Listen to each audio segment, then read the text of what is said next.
I know they're going to come up for a little presentation, and I don't know if you guys listened to the video, but PJ said he's pretty excited, and if anyone knows PJ, if he's pretty excited, I would hate to see him when he's very excited. Okay. Thanks, Tyrell. Are you coming up here, Arlen?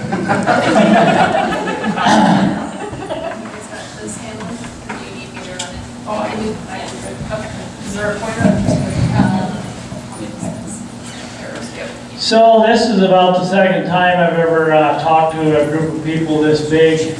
Normally it's 4 or 5 guys sitting around, so I don't know, I might be kind of nervous, so bear with me a little bit. And I just want to say I'm not a soil scientist, I'm not a soil biologist, so don't be asking me all them scientific soil questions. Ask the wife. So anyway, here we go. We live out in Turner, Montana, northwest of here, by the way the crow flies, probably 60 miles. So I've been there my whole life. I went to St. Angus's back in '97 for a year just to get out of Turner. Married my wife Trish in 1999. Yep, and have 2 sons last year, and Trevor graduates this year. So I guess where we live, we're surrounded by a lot of farm fields, and basically the grass that we have left, it's not suitable for farming apparently. Too many hills, too many rocks. So we got into this in 2017 after we went through some good cow years, and then the market dropped off in 2016, and we're trying to figure out different ways to be profitable, so we ended up going to ranching for profit in Missouri, and that kind of took the blinders off our eyes so we could see new things, and it's just been a snowball for us since. So in 2018, I guess, I went to some of Nicole Master's soil health classes, and I really wanted to learn more about the soil below my feet. And I always asked myself why over the years, but I just didn't understand what was going on. So we started to get educated on the soil, and it all starts with your soil. And it takes time. You know, our country has been farmed for 100 years. The grass has been managed the same way for the last 100 years, so what's out there is a result of management, as far as I'm concerned. So we're trying to do different things with the soil. It all starts with the soil, and a lot of it has to do with management. We're trying to manage for more things that we want and not manage for things that we don't want. So we sold our yearlings, or our cows, in 2017, and we decided, hey, we're going to gung ho on yearlings. So we have a larger number of yearlings. It kind of requires less fencing, but you can, get to the higher stock density in the manure. So like I said in the first video, our ground's basically, it's asleep. The biology, there's no biology. The organic matter is very low. So we're trying to change that with cattle, and large cattle numbers. 2018, that fall, I had an organic producer that he seeded 320 acres of cover crop, and he was going to disc it under with a whiskey dish, and I'm like, man, oh man, let's put some cattle on that. So I took 800 yearlings up there. Of course, he says there's no fence, there's no water, and I said, well, let me figure that out. That's just too good a crop to be plowing it under with a disc. So I figured out the fence, 1 wire, hot wire, figured out the water.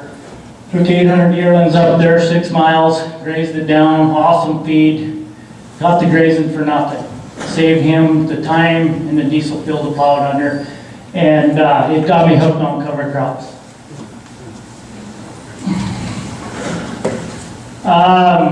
How we use cover crops. We got a short video here. I guess we can just play that video. That was this summer. Use that.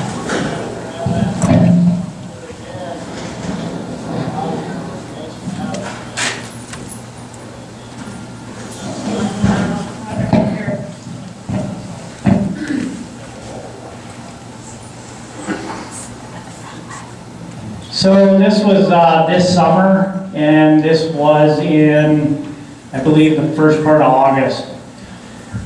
This cover crop was seeded the 15th of June, and we were about 3 weeks ahead on all of our pastures, our hayland, and it forced us into the cover crop. But by that time, it was still green when everything else was dying and shriveling up.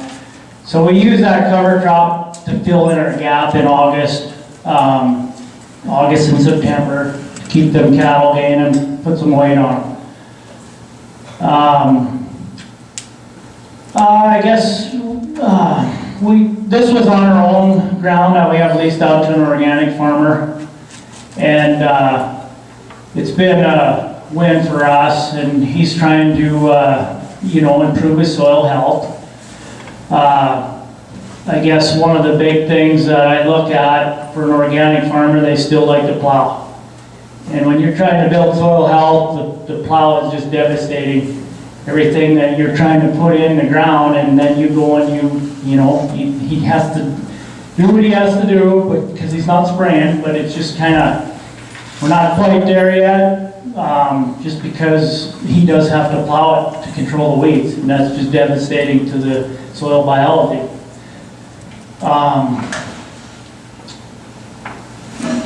It's been great for us for the yearling operation, but this year, doing a recrop rotation with cover crops, some of our crops, they totally drowned out. It was a 100% failure. So it's not all rainbows and sunshine. I'm not gonna sugarcoat nothing. We do have our wrecks, but we're still learning from it. So, you can go to the next slide. This was 2019, another year when we didn't have a huge amount of rain, but we had to rain at the right time. We had 7-8 inches over the summer. And this was on another neighbor close to me. I had 150 bred heifers out here in September, late September, on 3/4 of an acre a day, electric fencing them. And them cattle are happy, they're fat, it was fun to move them. That was another great year for cover crops in our country. Tons and tons of cattle feed there. So it's fun. Cattle they're just amazed to be out there in it, and it's fun moving them every day. So, some of the benefits, I guess I'm here to talk about cover crops and soil health. And we do, annual cover crop, but we also do perennial cover crops, or hay ground. We graze all of our hay ground that we used to swath and bale and haul that nutrients out of the field. Now we're doing it all with livestock, with yearlings, moving them every day with electric fence. So everything they're eating, they're putting all that nutrients back in the ground instead of hauling it all out of there. And sooner or later, when we get the right moisture, things are going to boom. And I can't wait for that day when we get some moisture. I know we're going to see it. So anyway, the benefits, everybody knows the 5 soil health principles. And the closest you can keep to them 5 principles, I think the faster you're going to see results with soil health. As soon as you start taking some of the pieces out of the puzzle, it's going to take longer. This soil health thing is not going to happen overnight. I have people that think, well, cover crops, annual cocktails is the smoking gun, and it isn't. It's not the smoking gun. It's a tool to get you where you need to be, and it just all takes time, and it takes a lot of management. So you got to set some goals out there, and you got to manage what you have to get the end result that you want. We've been very fortunate in the last few years. This year, even with cover crops and the short amount of rainfall, we were still able, we did have to destock about half our yearlings by July, but we got the rest of them to the end of August, and we couldn't do that without the cover crops for the feed value. So there's another short video. This was sorghum Sudan, straight sorghum seeded June 15th.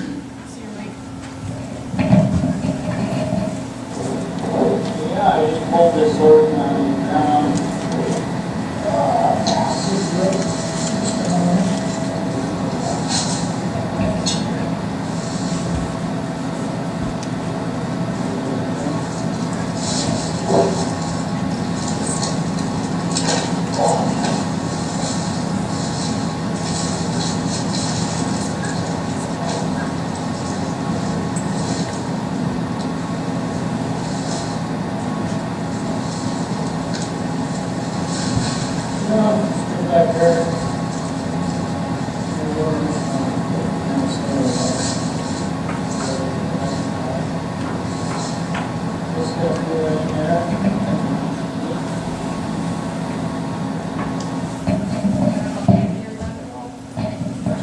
So I was just pulling up some of the sorghum sedan. That was a straight field. I seeded straight sorghum sedan because somebody told me the prussic acid would get rid of the gophers when it was young, and I still cannot swear by it, but I'll maybe see some difference next year. This was the sorghum crop August 30th. At one time, it was a foot tall. The end of July, it was totally droughted out. But there was a period through this summer when everything else was totally droughted out and that sorghum was growing. I kid you not. All the neighbors are really wondering, wow, how can you get something to grow in a drought here? It's warm season, it likes the heat, it does need a little moisture. First part of August, we got 8/10 of rain, boom, takes off growing again. And that was no fertilizer. No, the only fertilizer was from cows in the years prior to the fields. Solid blow sand. Terrible, terrible soil. 1% organic matter. And we did a test here a few years ago. So we're trying to improve that. This was the other day. Froze.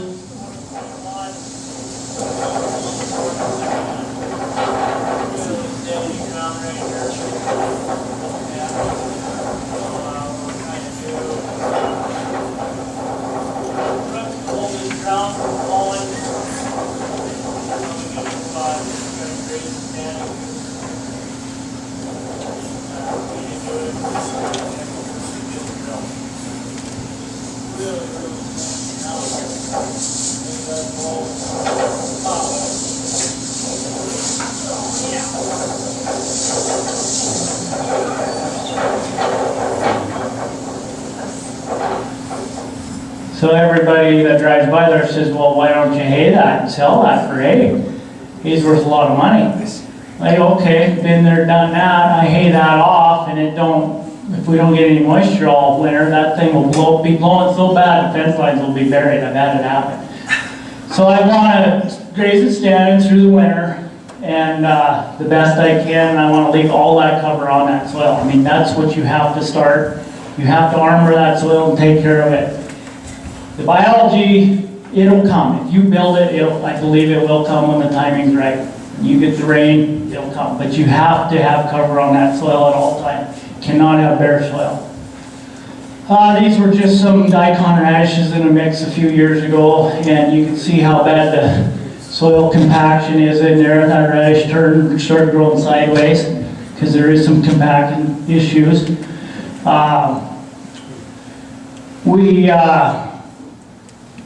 We're grazing, strip grazing cover crop.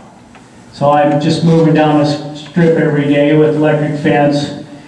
And that was last year in August, and it was a drought year too. The cover crop from there was the only thing green for miles and miles, was the cover crop. There's a picture of the aftermath on a couple years back. I mean, it's good stock density, you want that matted down on the ground. Every once in a while you'll get excited, you'll pull up a sunflower and holy cow, you got an earthworm, We're getting somewhere, we got worms maybe. Well, this year I didn't see any of that, so maybe next year. This was a field we did winter swath grazing on one whole winter, and it was oats and brassicas, and in the next year we seeded hay barley in there with no fertilizer. Got a little rain, but right where we had the swaths, where we swath grazed, the free fertilizer, the hay barley was 6 inches taller where the windrows were. So it's pretty good feeling that, you have cattle put manure down there and it's all free. And that's just the evidence of it. There's always challenges. Seed costs for seeding the annual cover crop, they're not cheap, but you pencil it out, and if you get some rain, it's a pretty good deal. It works very well for us. And then you're looking at the rainfall. I had some neighbors this spring says, man, we're not going to seed any of that cover crop. It's too dry. I said, well, it likes hot and dry. What if we get some rain in July and August? It'll grow. Well, I never thought of that. So they seeded it and it grew. They're happy. With a lot of our grazing,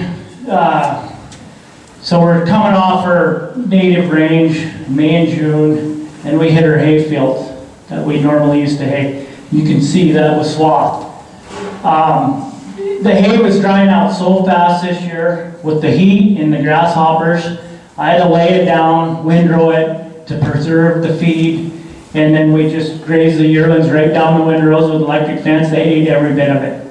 Because I made a mistake last year and I let it all go to sticks, no feed value. So I learned from that. That's just a water setup that we use, a solar panel, tanks, some storage tanks, because that solar pump only puts out about 8 gallons a minute. And but when you get 11, 1,200 yearlings in a bunch, you got to have the water. You want them coming in, drinking, getting out of there, else you have a big wreck. But it's been working. We move them with the trailer and tractor and what we use, I guess. So building, the soil health, like I can't say it enough. Management and timing. Everybody talks about soil health and think it's going to happen overnight. It will not happen overnight. You have to have some long-term goals ahead of you, and you have to have management to manage that soil and to feed them bugs. And I can't emphasize enough on that. So I guess you can change that. Or some more tools we have. We have lots of speed right energizers, work very well. That's a mineral feeder, that portable. We try to move that every day with the cattle.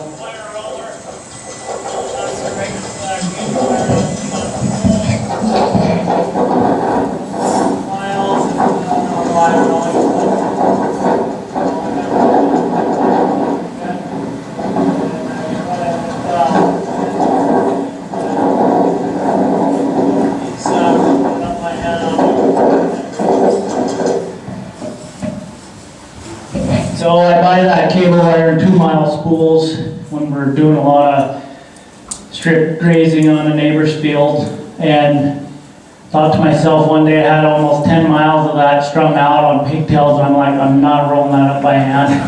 I'm not going to make my kids do it either. So I built a roller that took the spools, and I use that all the time. That's works very well. So then mineral feeder, we put in a lot of hard seeds, some things that the Canadians were doing up there. Alfalfa, milk veg, sweet clover grows good in our area. So anytime I can have our cattle enhancing seeds out there, sooner or later when the timing's right, they're going to come. It's just a cheap, easy way to put seed out. I love it. So there were some more of my tools. That's Trevor there. He does a lot of my fencing in the summertime, or helps me with it, and he enjoys it. And yeah, it's fun. Keep telling that. I guess the biggest thing is, with our annual cover crops, cocktail mixes. I mean, you can use a lot of different things for annual cover crop mix. Oats, barley, legumes, brassicas, warm season, cool season, the list goes on and on. I guess we're kind of been used to using the dryland mix that we get out of Canada. It's worked very well for us, even on a drought year. I guess if you're gonna do it, you just need to figure out the cost per acre that you want to have in this. And we did a lot of baseline soil testing before we started down this road, just so we had a baseline to start with. I've heard too many guys say, man, I wish we would have done a soil test when we started this. Well, we made sure we did all that. I'm not saying do it every year. Probably waste of money doing it every year. Do it maybe once every 5 years, see where you're at. Because you can't manage something you don't measure, and down the road I want to see our success by our soil samples. So that's kind of where I'm at with that.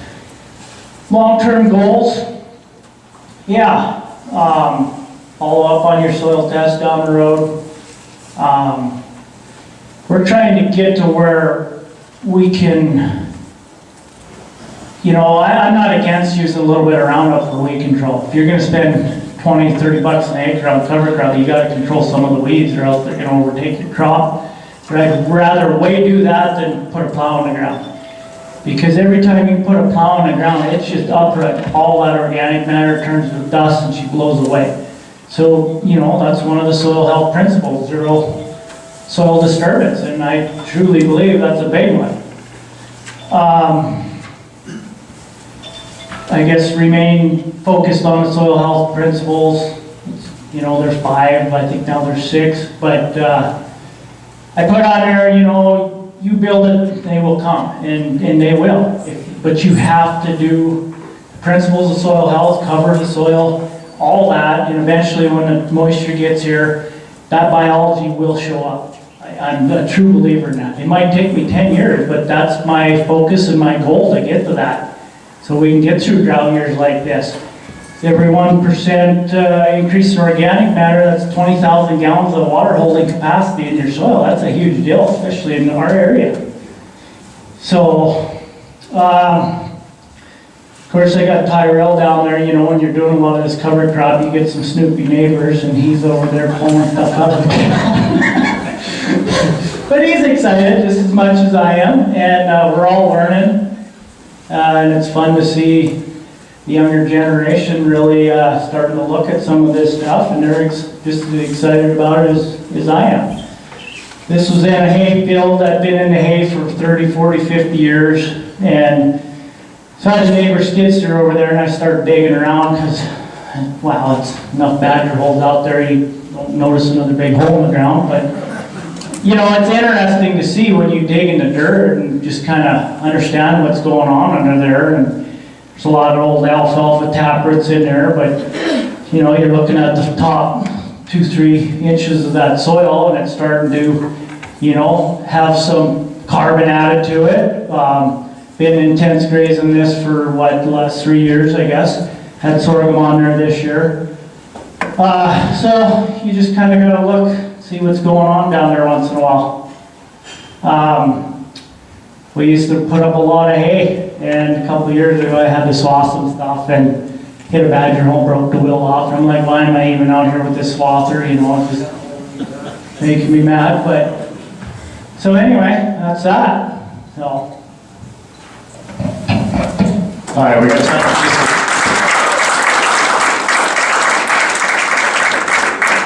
Well, PJ, it's not on anymore. Can you hear me anyway? Yep.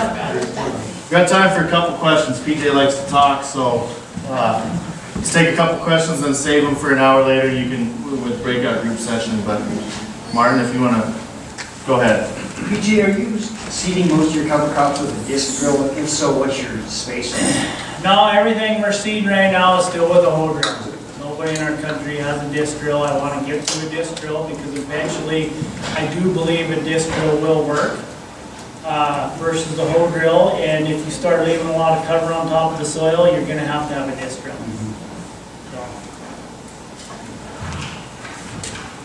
Yes. PJ, where are you getting the soil health or lab work done? Ward laboratories. Yep. So you're doing a biologic and a mineral? Yep.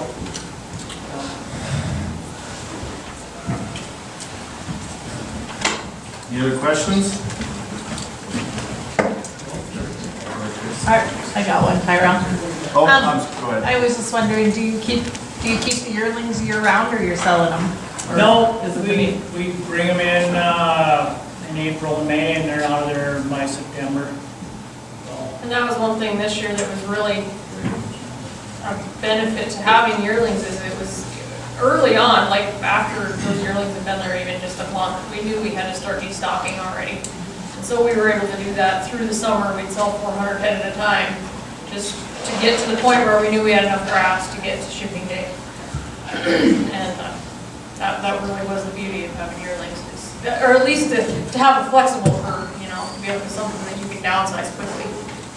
Not only that, is I couldn't bring myself to grazing my pasture to nothing. So, you know, you gotta kind of manage for what you want, and, you know, I'm looking into the next year and the year after that. So, running yearlings, that was a blessing for us. We brought them in by the 15th of May, they're out to grass, by the 15th of June, we're already stocking because we have no rain. So if you're 50% of normal rainfall, you better be getting rid of some cattle. You just can't wait that long. Okay, if there's any more Fan sale questions? breaking out in stadiums and sporting events, Talladega, I got the another one, I Ryder guess. Cup, How long football do you games, think it's gonna take to nationwide. get through that plow pan with the roots to break up those pans? You know, that's a good question. The years when we have moisture, that stuff, man, it drills right in there. The years when it's dry like this, they go like this and back out of the gun. I mean, it just depends. Yep. Yeah, moisture is definitely an accelerator in all of this. Okay, let's give another hand to PJ and Trish. Oh, I'm sorry. One more question, then we're done. I was just gonna ask if you run into any issues with toxicity or with grazing cover crops. So far, we haven't. We've been lucky, but, you know, basically, when we have a diverse mix, 7, 8 different species, I haven't yet had any trouble whatsoever with that. You do have to be careful if you're doing straight, monocultures or, like the sorghum, for example, like there's certain times you don't want to be grazing that, you don't want your cattle out there. But if you know what those risks are, you can manage around them. We've had a bigger wreck with over-mature barley, raising it, got out through a storm. And this was standing barley, and we lost 10 head one night because of bloat, and that was barley. So, I mean, you can have your wrecks, I can tell you a million one ways yearly we die, but we don't. All right, thanks, guys.